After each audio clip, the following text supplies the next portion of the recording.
अब यसपालिको दसैँ चाहिँ पुरा राजनीतिक माहौलमा, राजनीतिक चिन्तनमा बित्यो भन्नुपर्छ। अब यो यसपालिको दसैँमा किन यस्तो भयो भन्दाखेरि जेनजीको आन्दोलनले गर्दाखेरि समाजमा देशमै उथलपुथल ल्याएको हुनाले अहिले चाहिँ नि सबै समुदायका सबै वर्गका मान्छेहरूले चाहिँ नि यो राजनीतिमा चासो दिएको छ। सबभन्दा ठुलो कुरो त के हो भने अहिलेसम्मका जुन पुराना पुस्ताहरूले राजनीति सम्हालेका थिए, अब 2007 सालदेखि यतातिरका पुस्ताहरू जो चाहिँ नि कोही मरेर गए, कोही अझै जिउँदा छन्, यी पुराना पुस्ताहरूले राजनीति कसरी हाँके र उपलब्धि के भयो त भन्दाखेरि चाहिँ जनतालाई, आम जनतालाई सन्तोष हुने गरी त्यस्तो उनीहरूको राजनीति क्षमता देखिएन।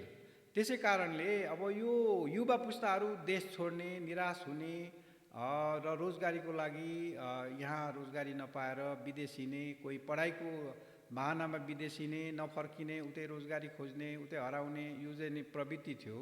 र यो अहिलेको जेनजी पुस्ताले पनि राजनीतिमा धेरै चासो राखेको थिएन। तर चाहिँ नि अकस्मात यो सोसियल मिडिया बन्द गर्ने काम चाहिँ नि ओली सरकारले गर्यो। एक्कासी उनीहरूको चाहिँ नि सास फेर्ने हावा, सास फेर्ने अक्सिजनै काटिएको जस्तो अवस्था भएकोले उनीहरू सडकमा आए। सडकमा आइसकेपछि त्यसले एउटा विध्वंसात्मक रूप लियो अनि त्यसले चाहिँ नि सफलता पनि हासिल गर्यो। 48 घन्टा नपुग्दै चाहिँ नि ओली सरकार ढल्यो।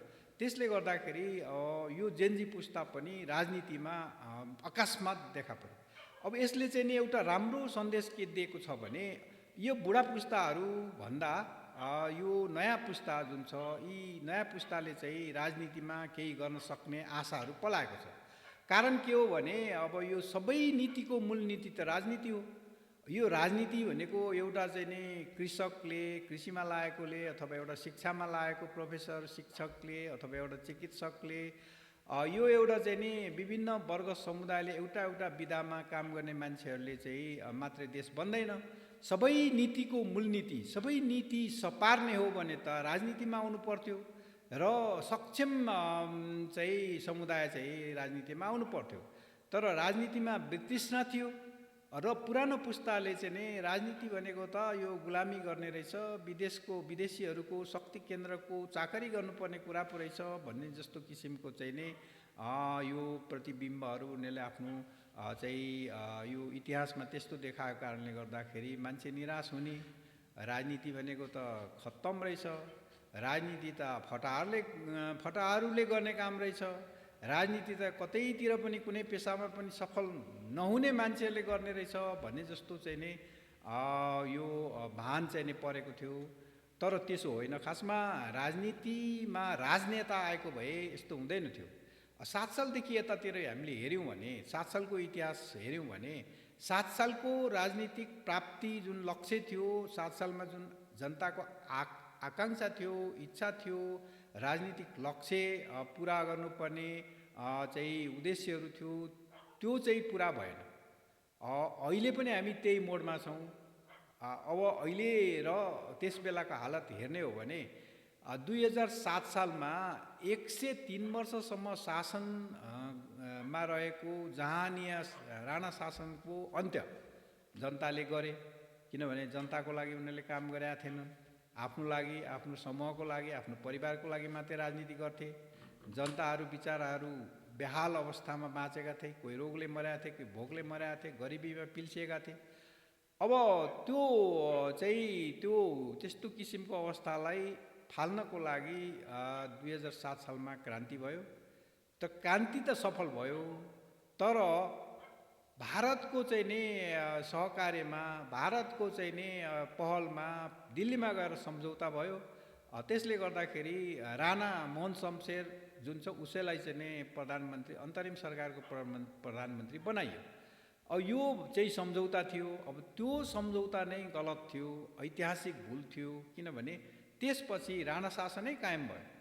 अनि जुन प्रजातन्त्र जुन सेनाहरूले, क्रान्तिकारीहरूले जिते पनि चाहिँ नै अन्यल भयो। किनभने सरकार प्रमुखमा राणा नै छ। भारतको केही हस्तक्षेप अवश्य हुने भयो, किनभने पहल गर्ने काममा भारत थियो। भारतले चाहिँ नि आफ्ना मान्छे नै ब्युरोक्रेसीको मान्छेहरू राखेर चाहिँ नि नेपालमा क्याबिनेटमै राख्ने प्रथा सुरु भयो। अनि ब्युरोक्रेसी मार्फत चाहिँ त्यो शासनहरू सत्ता चलाउने कामहरू भयो। किनभने तुरुन्तै चुनाव पनि भएन, अन्यल भयो, खिचातानी भयो, राजनीतिक खिचातानी र अन्यलले गर्दाखेरि 2015 साल लाग्यो। 7 सालदेखि 2015 सालसम्म चाहिँ नि अन्यलको अवस्थामा राजनीति रह्यो र त्यति बेलासम्म चाहिँ नि त्यो ब्युरोक्रेसी चाहिँ अलिक त्यो ब्युरोक्रेसी कुन थियो भन्दा राणाकालीन ब्युरोक्रेसी थियो। त्यसपछि 15 सालमा बल्ल बल्ल चुनाव त भयो, आम चुनाव। नेपाली काङ्ग्रेसले 2/3 चुनावमा चाहिँ बहुमत ल्यायो।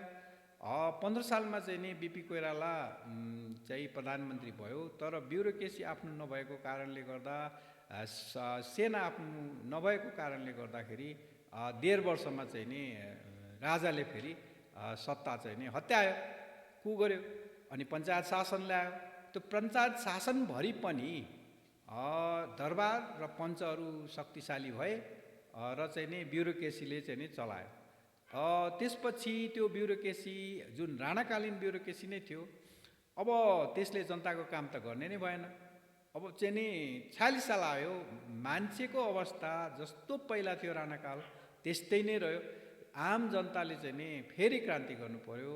जनआन्दोलन 2046 साल आयो। 46 सालमा चाहिँ नि पनि के भयो भने आन्दोलनकारी सफल त भयो, तर चाहिँ नि त्यसमा पनि राजालाई पनि राख्ने किसिमको यो संसदीय व्यवस्था भयो, जहाँ चाहिँ नि संवैधानिक राजतन्त्र राखियो। त्यो अर्को ऐतिहासिक भुल थियो। किनभने ब्युरोक्रेसी, राणाकालीन ब्युरोक्रेसी यथावत भयो। ती मन्त्रीहरू जो आए त्यो टिप्पणी सदर गर्ने बाहेक अरू केही पनि भएन। अथवा ब्युरोक्रेसीको एउटा चाहिँ नि सानो अङ्ग बन्यो मन्त्रीहरू। त्यसमा चाहिँ नि त्यो 2046 सालको आन्दोलनमा पनि अप्रत्यक्ष रूपमा भारत समावेश थियो। अनि के भयो भन्दा आमूल परिवर्तन फेरि पनि भएन र ब्युरोक्रेसी स्ट्रङ नै थियो। अब त्यसको फलस्वरूप फेरि 51 सालमा यो माओवादी जनयुद्धको सुरुवात भयो। माओवादी जनयुद्ध भारतमै जन्मियो। भारतको समर्थनमा, भारतको संरक्षणमा 10 वर्ष जनयुद्ध भयो। अनि यो भारतकै पहलमा फेरि उनीहरूलाई 12 बुँदे समझदारी अन्तर्गत पार्टी सिस्टम अथवा संसदीय व्यवस्थाको एउटा दलको रूपमा परिणत गराइयो। त्यसपछि उनीहरूलाई चाहिँ नि एउटा चाहिँ नि संसद पुनर्स्थापन त भयो 2062-63 को आन्दोलनले। त्यसमा चाहिँ नि माओवादी लगायत सबै 5 दल समावेश थियो। चाहिँ नि त्यसरी चाहिँ यो जुन गणतन्त्र त ल्याइयो, तर चाहिँ नि ब्युरोक्रेसी यथावत भयो र भारतको जुन पहिलादेखिको चाहिँ नि प्रत्यक्ष परोक्ष रूपमा चाहिँ नि हस्तक्षेप थियो त्यो रहि नै रह्यो। र जति पनि ती पुस्ताका राजनीतिकर्ताहरू, राजनीतिक कर्मीहरू, नेताहरू चाहिँ नि परनिर्भर नै भए। किनभने उनीहरूमा एउटा मानसिकता के थियो भने हामी आफै सक्षम छैनौँ, हामीलाई चाहिँ बाह्य शक्तिको सहयोग चाहिन्छ भन्ने किसिमको मानसिकता थियो। र पछि त्यो बिचमा चाहिँ कोही चाहिँ अब विभिन्न बाह्य शक्तिहरूबाट खेल्न थाले। भारत बाहेक अन्य बाह्य शक्तिहरू पनि सक्रिय हुन थाल्यो। त्यसले गर्दाखेरि नेपालको राजनीति चाहिँ जनताको लागि भन्दा बाह्य शक्तिहरूको खेल मैदान बन्यो।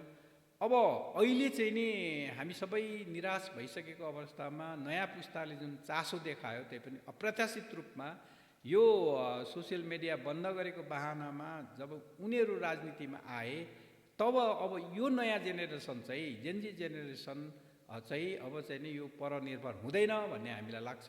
किनभने आत्मविश्वासका साथ स्वाधीनताका लागि परनिर्भर नभइकन, कुनै पनि बाह्य शक्तिबाट प्रभावित नभइकन यिनीहरू आए भने देश विकास हुन्छ। र पहिलादेखिको जुन ऐतिहासिक भुल छ र बाह्य शक्तिहरूको खेलमा चाहिँ राजनीति यता र उता हुने, अब त्यस्तो बाह्य शक्तिको प्रभावलाई निष्प्राण गरेर चाहिँ नि आफ्नो यो स्वदेशको चाहिँ माटो सुहाउँदो, स्वदेशको चाहिँ नि जनभावना सुहाउँदो राजनीति आयो भने चाहिँ अवश्य पनि देशले काँचुली फेर्छ, देश विकास हुन्छ, समृद्धि हुन्छ। यो आशामा हामी बाँचौँ र जेनजी पुस्तालाई हामी सहयोग गरौँ र जेनजी पुस्ताको भावनालाई पनि हामी कदर गरौँ। अहिले जुन सरकार छ त्यो जेनजी पुस्ताको आन्दोलनको चाहिँ परिणाम चाहिँ नि यो सुशीला कार्कीज्यू आउनुभएको छ प्रधानमन्त्रीको रूपमा। तर यसमा पनि अहिले चाहिँ नि विभिन्न आरोपहरू आउन थालेको छ। यसमा पनि बाह्य शक्तिहरूको खेलले गर्दा यो जेनजी पुस्ताको चाहिँ नि जुन आन्दोलनलाई तुहाउने काम भयो, एजेन्डा अपहरण गर्ने काम भयो र चाहिँ नि अब चाहिँ नि फेरि सम्झौतामा हामी टुङ्गिन थाल्यौँ। जेनजी पुस्ताको जुन माग थियो, जुन चाहिँ नि कार्यकारी चाहिँ राष्ट्र प्रमुख बनाउने त्यो चाहिँ नि त्यसलाई तुहाउने काम भइराखेको छ र चाहिँ नि जनताले 3 करोड जनताले आफ्नो कार्यकारी प्रमुख छान्नु पाउने अधिकार त्यसलाई चाहिँ नि नदिने खालको प्रपञ्च भइरहेछ। त्यसले अर्को ठुलो फेरि चाहिँ नि भुइँचालो ल्याउनेछ। त्यसले कसलाई कहाँ पुर्याउँछ। त्यसकारण त्यो किसिमको अवस्थामा हामी नजाउँ र यो अहिले सुशीला कार्की जुन प्रधानमन्त्री हुनुभएको छ त्यो नेपालको संविधान 2072बाट बनेको होइन। त्यो 2072 जुन चाहिँ नि नेपालको संविधान 2072लाई जेनजी पुस्ताले फालिसकेका छ, आन्दोलनले फालिसकेका छ। त्यसकारण चाहिँ नि उहाँ यो नयाँ स्पिरिट अनुसार उहाँ प्रधानमन्त्री हुनुभएको कारणले गर्दाखेरि जेनजी पुस्ताको जुन माग छ त्यसलाई हामीले सम्बोधन गर्नै पर्छ र त्यसमा चाहिँ नि यो संविधान यो नेपालको संविधान 2072लाई संशोधन गर्न जरुरी छ। संशोधनको प्रस्ताव उहाँले चाहिँ नि मान्नु भएन भने जेनजी पुस्ताको आन्दोलन ढिलो चाँडो यसले विकराल रूप लिनेछ र ठुलो महाभूकम्प आउनेछ। यो कुरा हामीले समयमै बुझौँ। म यति भन्न चाहन्छु। आजलाई म सबैबाट बिदा हुन्छु। धन्यवाद।